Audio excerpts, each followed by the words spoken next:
When it comes to sex ed, my parents stayed away from talking about it. They always refrained. I don't know, it was probably a conversation that never happened, and it was an awkward conversation. If there was a sex scene in a movie, you just change the channel. A lot of info was coming from different people, and I knew if my parents would have probably given me the right info if they had spoken about it.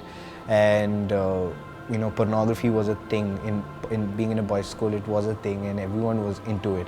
But then, as you grow or as you interact with more people, or you're made more aware, you realize, okay, that's probably just like all for the camera and not the real thing. And reality is much different.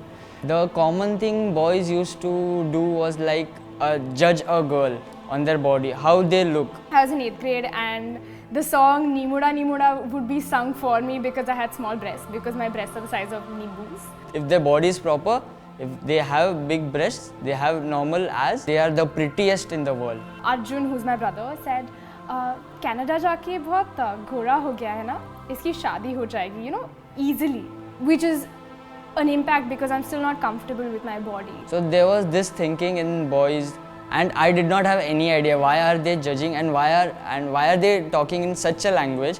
I have a brother who's 11 years older than me, and I've seen pictures from long back, and he's got like really good facial hair, and it really got me curious, what is the thing? He's still 30, and on social media, he gets regularly trolled, and which I think is really inappropriate because it first of all makes you really insecure, and the amount of facial hair on your face shouldn't be like a measure of anything at all. I have seen how insecure they are, and just like stays with you, just scars you. The only thing that I really wished for, I wish that at that point, I wish someone had just told me, just simply told me that, these changes that you're going through are normal, you're normal, and there's absolutely nothing to stress about, there's absolutely nothing to worry about.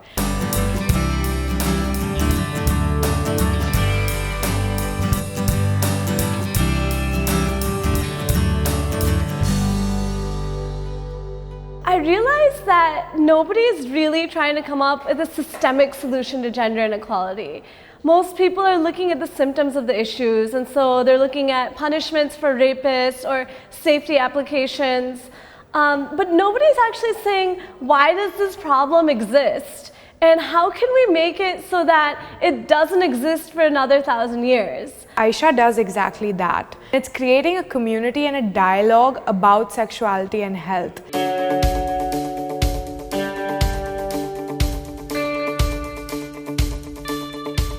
I know about fear.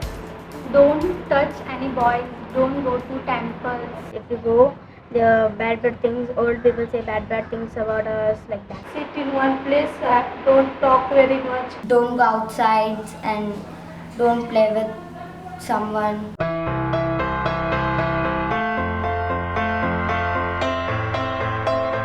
They were saying don't touch small babies. They're looking cute. I was to go and touch them. They were like, hey, nahi chune ka, jao aise, everything like that. So I was feeling bad about them. I'm very ashamed of this all.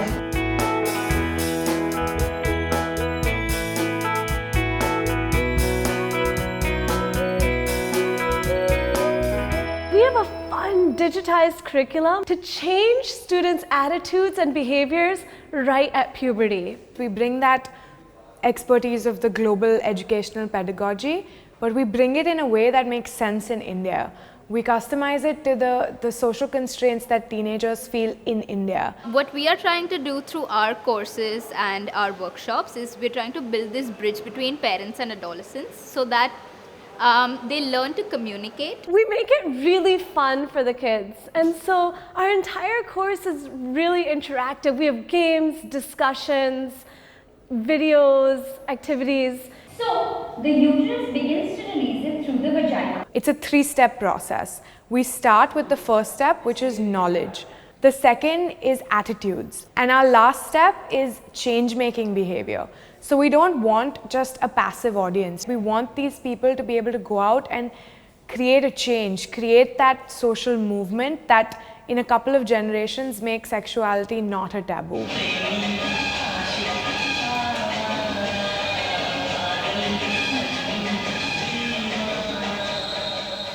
There's no such thing as sex and non-consensual sex.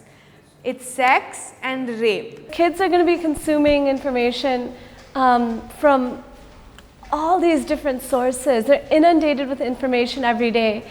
And without knowing what it is in a healthy way and understanding how to deal with that information, they're going to take it at face value.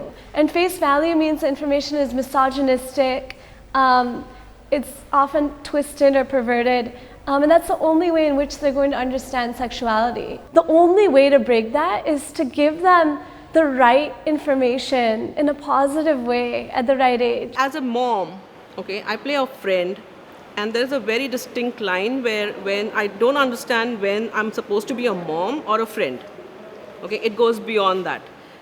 At that time, I think these external helps like you guys are doing, the Aisha workshop, where they feel no restrictions, where they can just open themselves, ask about all these things which are normally considered to be a taboo. I think Aisha's doing a good job about it.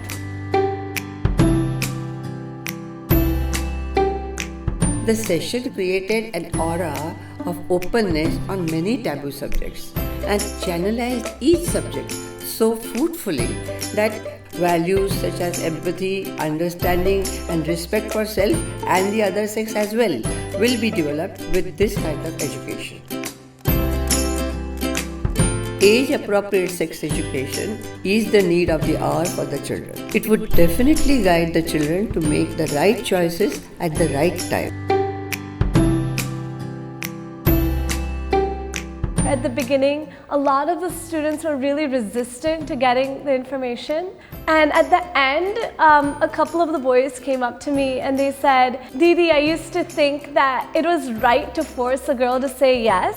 And when you guys taught us about consent, you completely changed my mind. And now if I like a girl and she doesn't like me and she says no, I'll respect that and move on. We just proved that through simple education, you can change boys' attitudes right at puberty. And that's immensely powerful because you can change everything that way.